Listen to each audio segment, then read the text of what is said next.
Baik, assalamualaikum warahmatullahi wabarakatuh. Om Swastiastu, salam sejahtera pada kita semua. Baik, sebelumnya saya akan perkenalkan diri. Nama saya Karmen Yusuf, NIM 19150110009 dari kelas 3A Pariwisata. Pada kali ini saya akan menjelaskan bagaimana cara kita untuk mengetahui berapa sheet yang ada di Microsoft Excel. Nah, di sini saya memiliki Microsoft Excel 2010. Baik, saya akan membuka. Nah, kita membuka. Nah, setelah tampilannya seperti ini, kita tekan file untuk mencari berapa banyak sheet yang ada di Microsoft tersebut.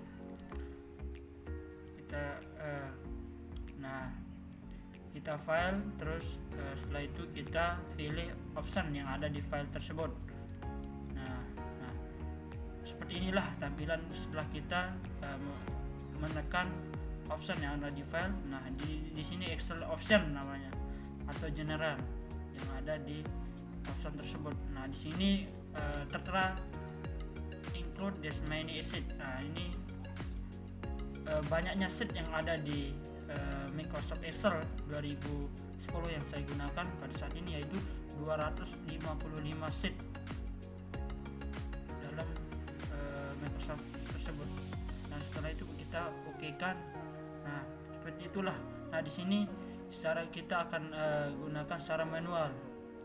Kita tekan di sini, kursornya kita alih ke sini, kita tekan. Nah, di sini sampai 255 sheet yang ada di Microsoft Excel tersebut.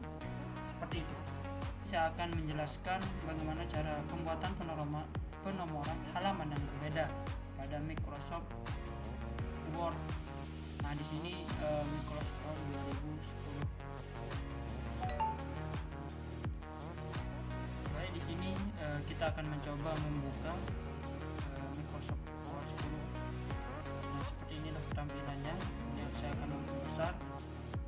Kita seperti ini makalah. Kita cari makalah di sini. Kita membuka insert. Di sini ada insert. Setelah itu kemudian di submenunya ada fake number dan topik. Nah, di sini topiknya itu nomornya di atas. Nah, di atas kiri, di atas tengah, di atas kanan, dan lain-lain. Nah, hal-hal dan di topik ini tentunya penomoran di atas. Nah, ada juga di yang selanjutnya, yaitu jenis dari penomoran, yaitu button topik. Di sini artinya penomorannya di bawah, ada di bawah kiri, tengah, kanan, dan sebagainya. Nah, seperti itulah jenis penomoran yang ada di Microsoft Word. Nah, di sini current position. Nah, seperti inilah tampilan dari current position yang tadi ada 3 jenis. Seterusnya ada fixed margin. Nah, seperti inilah tampilan di fixed margin itu sendiri di Microsoft Word. Kemudian setelah kita lihat, sekarang kita akan membuka cara penomoran, yaitu format of fixed number. Nah, di sini seperti yang kita lihat di samping kanan itu sendiri, di sini ada jenis dari fixed number format, yaitu ketika kita memberikan number di suatu makalah itu sendiri ada angka. Nah, angka tersebut itu ada type. Jadi di samping kanannya itu bisa kita ubah di situ. Nah, di situ bisa kita ubah angka, abjad, atau huruf Romawi. Nah, di situ itu salah satu contoh tampilan dari fixed number yang ada di Microsoft Word. Nah, di sini ada start. Jadi kita isi kuncinya of purpose section itu. Kita kasih titik di situ, satu kali klik. Nah, setelah itu baru kita oke. Kemudian tampilan selanjutnya itu di samping kanan itu fake number.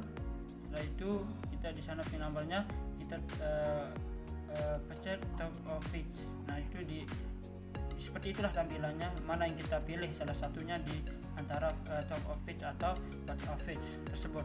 Nah setelah itu kita klik 2 kali di header itu sendiri di bagian atas, dan akan muncul penomornya secara otomatis di atas tersebut. Nah seperti itulah cara dari penomoran yang berbeda pada makalah itu sendiri.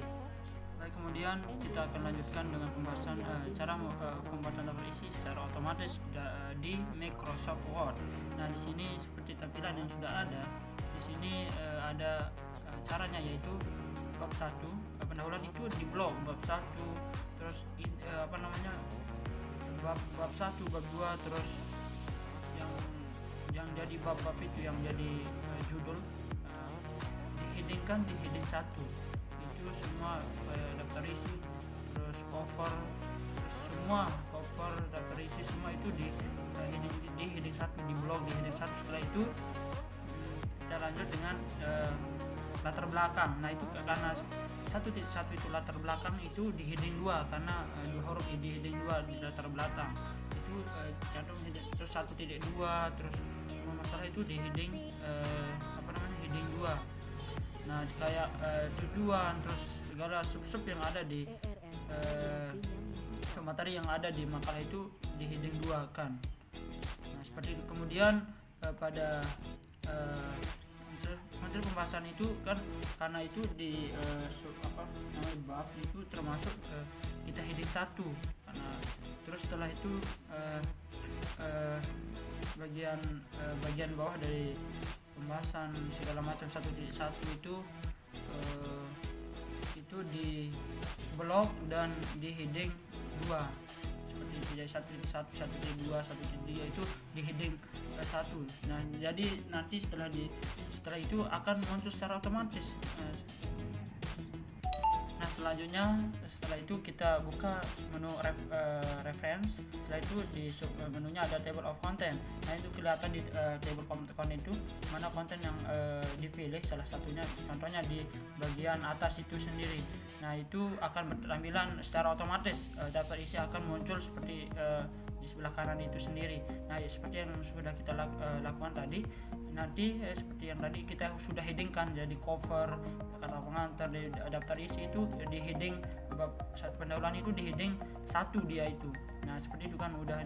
Kalau latar belakang sama bagian materi itu misal masalah tujuan itu di heading 2 kan, kayak bab 2 itu pembahasan itu di di heading 1, dan di bagian 1, 2, 2, 3, 2, 4 itu di heading 2. Nah seperti itu. Itu adalah salah satu gambaran dari bagaimana cara kita untuk membuat data secara otomatis. Selanjutnya kita akan membahas cara pembuatan daftar pustaka menggunakan Mendeley. Nah seperti yang kita ketahui, Mendeley ini adalah salah satu app yang sangat mudah yang kita gunakan untuk pembuatan daftar pustaka contohnya pada kegiatan pembuatan skripsi mahasiswa. Nah tentunya di sini seperti yang kita ketahui, di sini caranya yaitu seperti yang kita ketahui di gambar tersebut, yaitu kita blok terlebih dulu. Nah setelah kita blok misalnya di latar belakang, misalnya di pembahasannya kan, nah di sana kita blok, contohnya seperti itu, misal bab satunya kita blok dulu, atau satu paragraf kita blok. Setelah kita blok, nah kita ubah ke ke Google Chrome atau internet lah, seperti itu. Kita copy di sana sehingga akan bermuncul web yang menjadi daftar pustaka. Kita akan mengetahui daftar pustakanya, jadi gampang, memudahkan kita mengetahui daftar pustaka dari apa yang sudah kita copy sebelumnya. Setelah itu selanjutnya kita ke halaman daftar pustaka. Nah di situ ada menunya yaitu insert citation, sudah di selesai itu. Nah setelah itu kita tekan add new placeholder. Nah setelah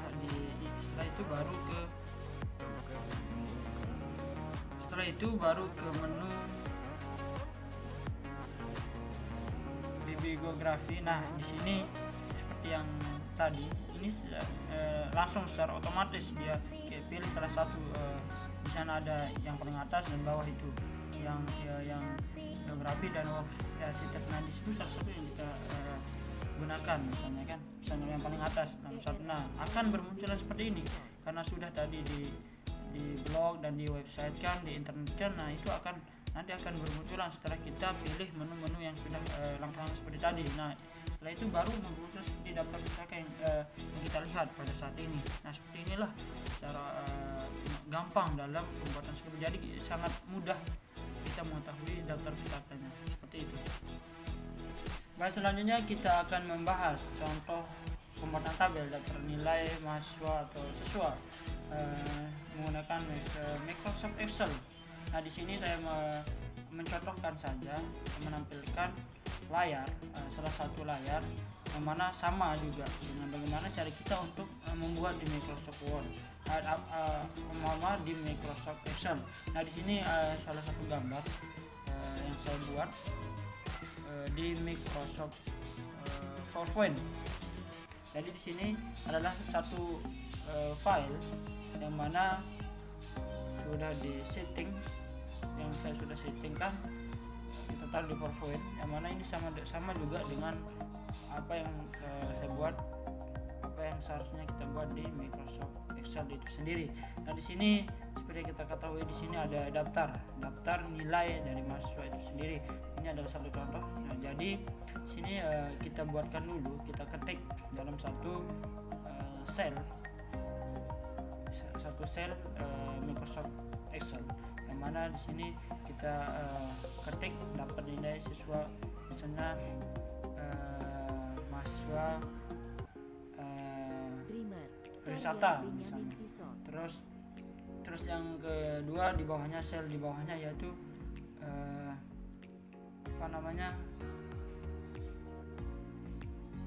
misalnya di Universitas Pendidikan Ganesha seperti itu. Terus selanjutnya tahun pelajaran 2020-2021 contohnya seperti itu. Jadi di sini setelah itu kita buatkan tabel, kita ketik di sel yang ada di Microsoft Excel itu sendiri, yaitu nomor, nama siswa, nilai, terus mata pelajaran, terus jumlah, rata-rata dan keterangan. Nah, itu seperti itu kita buat di setiap sel yang ada di Microsoft Excel itu sendiri. Nah, setelah itu baru kita di nomornya itu sampai, misalnya di sini ada 10 contohnya, kita buat 10. Nah, itu nama-nama mahasiswanya kita klik di dalam satu sel itu sendiri, satu sel satunya seperti itu. Terus di sana juga ada, kita di sini ada contoh 4 mata kuliah yang mana di sini ada 4 yang tertera dan dilampir dengan nilai itu sendiri, terus jumlahnya, rata-ratanya dan keterangannya di situ. Jadi di sini seperti yang kita ketahui bahwa yang kita buat itu ini adalah salah satu contoh dan yang kita bahas ini adalah bagaimana caranya. Nah, di sini karena caranya yang sangat poin di sini, yaitu bagaimana cara untuk menjumlahkan, meratakan terus nilai yang tertinggi, nilai terendah dan keterangannya itu yang sangat poin di sini. Artinya sekarang yang kita bahas di sini yaitu jumlah. Nah, di sini ketika sudah tertera dari 10 nama siswa yang ada di Microsoft Excel itu, dari nilai yang sudah terlampir dari 4 mata kuliah itu yang sudah terlampir itu kita jumlahkan dengan seperti yang sebelah kanannya itu, yaitu jumlah dengan dengan rumus sama dengan sum. Nah, itu nanti di dalam sum itu jadi ditambahkan, nanti misalnya 4 kali itu mata kuliah itu ditambahkan. Nah, sehingga nanti bermunculan jumlah dari nilai orang tersebut. Nah, misalnya nomor 1 itu dijumlahkan, dan itu baru terlampir nilainya. Nah, sekarang setelah dijumlahkan nilai itu akan rata-rata. Nah, sekarang rata-rata itu seperti yang kita ketahui di situ, ratanya itu rumusnya sama dengan average. Nah, seperti itu.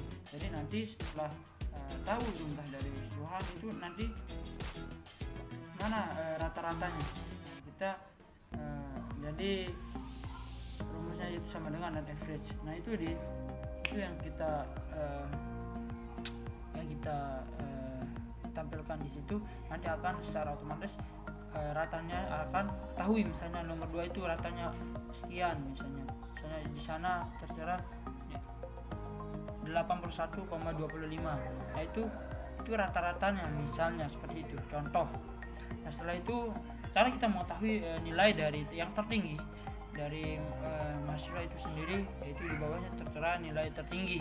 Nah di sana setelah kita jumlahkan dari keseluruhan mata kuliah yang yang sudah diakumulasi keseluruhan dari teman-teman yang 10 orang itu, nah, nanti nilai tertinggi itu dicari dengan rumus sama dengan dan maksimal, itu akan secara otomatis itu akan tertera di nilai tertinggi tersebut. Jadi nanti di rumusnya sama dengan mix.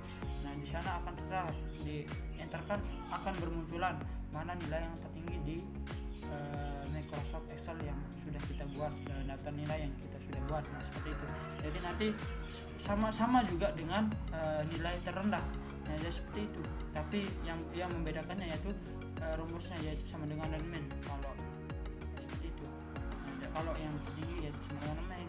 Nah, kalau yang terendah sama dengan min. Nah itu kita lihat di nilai terendah itu akan secara otomatis akan keluar dengan nilai yang terendah seperti itu. Nah, seperti itu. Jadi keterangannya seperti yang kita yaitu dengan itu keterangan dari jika kita di kolom keterangan itu, di kolom keterangan yang ini itu akan bermunculan secara otomatis jikalau kita tekan sama dengan if di sini, itu akan secara otomatis apakah gagal atau tidaknya dari nilai yang sudah tertera di sini, yang sudah ada, yang kita masukkan di dalam Microsoft Excel itu sendiri. Nah seperti itu. Jadi nanti if-nya di sini secara otomatis dia akan keluar. Nah, misalnya nilai yang ini secara otomatis gagal atau tidaknya di sini, gagal atau lolusnya. Nah sama dan min-nya juga di sini. Misalnya yang terendah kan kayak ini, masukkan nomornya, dia akan secara otomatis keluar. Nah, ini juga yang terendah. Terus jumlahnya juga, misalnya ini berapa jumlah dari yang nomor yang ini, misalnya mahasiswa salah satu ini saya jumlahkan, ini masukkan rumusnya, itu akan tertera secara otomatis di sini juga. Nah seperti itu juga dengan rata-ratanya. Rata-ratanya juga kita masukkan rumus dengan Excel-nya, itu akan secara otomatis juga dia akan keluarnya. Seperti itulah cara untuk membuatkan tabel. Nah kalau yang namanya tulisan yang ini kan, ini seperti yang kita biasa lakukan di Microsoft Word, kita ketik dengan seperti itu. Jadi intinya sekarang kita sudah mengetahui bagaimana cara untuk membuatkan tabel mahasiswa menggunakan Microsoft Excel dengan berbagai rumus yang sudah kita ketahui dari penjelasan yang saya jelaskan. Jadi seperti itulah yang saya bisa sampaikan, dan penjelasan dari materi UTS yang sedemikian rupa saya buat. Dan akhir kata terima kasih banyak dan terima kasih atas selamat menyaksikan.